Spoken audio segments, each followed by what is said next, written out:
guys? It is the Pokéking, and we're back with another banger. We're going to be taking a look at one of the hottest new decks from Phantasmal Flames. It's picking up a lot of steam over in Japan, and that is going to be this right here, the Mega Lopunny EX deck. So let's take a look at the deck profile, see how Mega Lopunny has been kind of taking Pokemon by storm.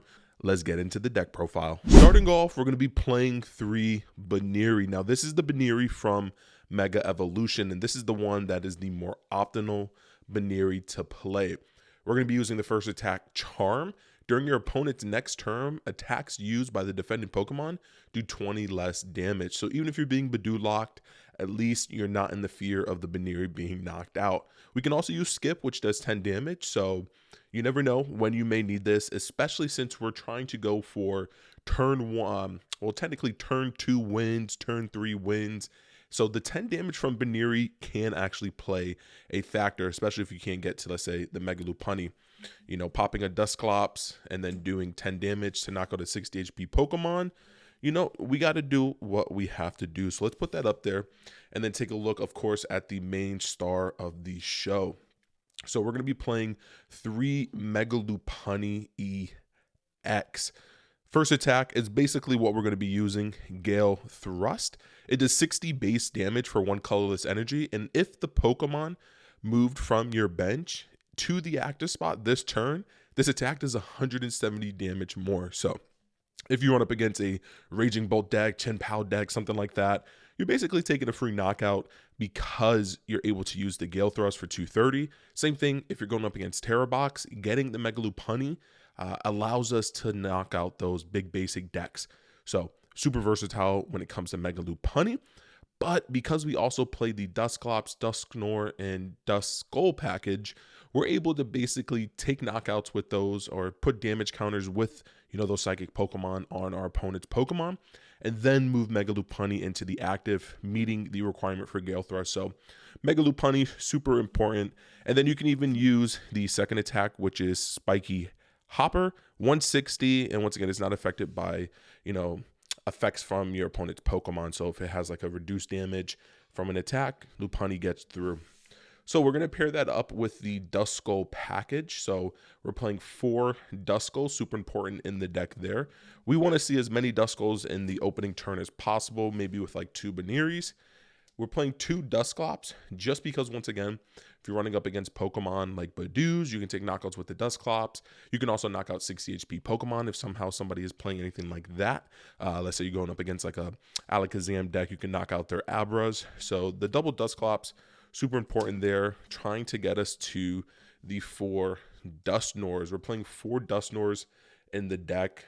And of course, with the Dusknoir and the attack of Mega Lopunny EX, we can knock out stage 2 Pokemon with ease. Super important. Dusknoir pairing well with the Mega Lopunny. It's a very, very good combo there. Next up, we're playing the 1 Mega Kangaskhan EX. There's no Latias, which, once again, you're not really going to use that in this deck, but Mega Kangaskhan EX just allowing us to draw 2 cards. There's no real way of pretty much kind of getting that out of the deck, but we use things like Jet Energy to kind of work around that. So may play a switch in the deck. 1 Squawkabilly EX. Once again, we just want to turbo through the deck as fast as possible and get to as many Duskulls on the bench and a couple of Bunearys. Now, a lot of people are going to say, well, Pokéking, there's, you know, Psyduck in the format. We can't pop the Dusknoirs and the Dusclops. Yes, you can when you have Klefki. So we can do some cool cheeky plays of keeping the Jet Energy in the hand, keeping the Klefki in the active, turning off the Psyduck, and then popping as many Dusclops or Dusknoirs as we'd like. And then we're able to get around that ability. So Klefki, super important in the deck. You prize it, and you're going up against Psyduck, you're most likely going to lose. So do not prize that. So that is all the Pokemon that we're going to play. Next up, we're going to be playing 4 Professor's Research. Once again, we just want to turbo through the deck as fast as possible and try and get to our Poffins, our Nest Balls, our Bunearys, the Dusclops. So Research allows us to do that. With Hilda being a 4 in this deck, it's very easy to get, you know, the Dusknoir using the Rare Candy from the Duskull super important to have Hilda, allowing you to get the jet energy. So Hilda is so versatile in this deck. It's absolutely needed. The deck wouldn't be as good if it didn't have Hilda. And then to round it off, no bosses or anything like that. We're playing 3 Iono because we can pretty much barrel through anything that's in the format right now. We can knock out pretty much all of the Mega EX Pokemon, any stage 2 Pokemon, and Mega Lopunny gets around Teal Mass Ogrepon, things like that. And that's the beauty of that, because it doesn't have a rule box. You know, it gets around that Pokemon. We're going to play 4 Buddy-Buddy Poffin because it once again searches out the Duskulls and the Bunearys. So seeing that card as much as possible is just too good. We're going to play 4 Rare Candy, trying to get to Dusknoir as fast as possible. Once again, you can win on your second turn with this deck, depending on how good your first turn setup is. And the goal is to keep looping back the Dusknoir and Dusclops. So we want to play 4 Night Stretchers, getting those back to our hands to then evolve Duskulls into Dusclops. How many times I say Dusclops and Dusknoirs, I don't know, but we're going to say it a lot because that is the goal. Get to the Dusknoir, get to the Dusclops, get to the Mega Lopunny, and start winning. 3 Ultra Balls searches out any Pokemon in the deck. Once again, just super versatile, being able to thin bad cards out in the deck for the late game. We have 3 Nest Balls. Once again, this is just a beauty when we're trying to get to the Duskulls and the Buneary, so more versatility there.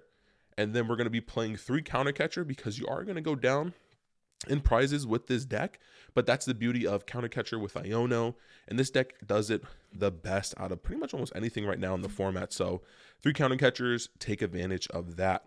We want to make sure that we're seeing our supporters, especially when we need those Hilda. So 2 Pokégears just allow for consistency.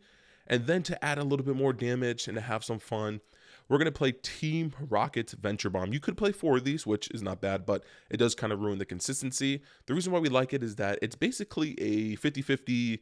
Either we're going to put 2 damage counters on one of your Pokemon, or we're going to put 2 damage counters on one of our Dusclops or Dusknoirs, and we're just going to pop it. So the 2 damage counters don't really matter. So the Team Rocket's Venture Bomb, super important from that standpoint. Just allows you to fix a little bit of the math. So a little bit of a RG luck, you know, things like that, which I like. And then for energies, it's super simple. We're only playing 5 energies, no Temple of Sinnoh in the format. So we're playing the Enriching Energy, allowing us for when we attach it, we draw 4 cards, super good. And then we're going to be playing 3 Jet Energies, which allow us to get the Mega Lopunny into the active, allowing us to use that first attack. So let's put that down there. And that was the Mega Lopunny EX deck. All right, guys, take a picture of the deck list. You have it all there laid out for you. This deck is super fun to play.